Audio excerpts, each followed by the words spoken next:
त्र्यंबकेश्वर येथील विळुंजे या ठिकाणी दरवर्षी दत्त जयंती निमित्ताने पत्र्याचा पाडा येथील श्री क्षेत्र नानाबाबा समाधी दत्त आश्रम येथे गेल्या रविवारपासून अखंड हरिनाम सप्ताहाचे आयोजन करण्यात आले असून या अखंड हरिनाम सप्ताहाचे यंदाचे 8वे वर्ष असून शुक्रवार दिनांक 13 डिसेंबर रोजी हरिभक्ती पारायण पूनमताई वारुंगसे सिन्नर यांची कीर्तन सेवा पार पडली। या कीर्तन सेवेनंतर आंबोली येथील ज्येष्ठ उद्योजक तसेच अखिल भारतीय वारकरी मंडळ त्र्यंबकेश्वर तालुका अध्यक्ष शिवाजी नामदेव मेढे पाटील यांच्या वतीने संत भोजनाची पंगत पार पडली।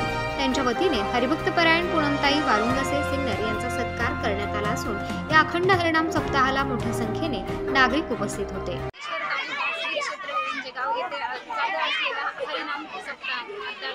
अखंड हरिनाम सप्ताह 6व्या दिवसाची सेवा माझ्या वाट्याला आली आणि या सेवेमध्ये मला भगवान पांडुरंग परमात्म्याची सेवा करायला मिळाली। याबद्दल मी गावकऱ्यांचे आभार व्यक्त करते। उत्तर महाराष्ट्र न्यूज नेटवर्कसाठी रामदास शीत, त्र्यंबकेश्वर।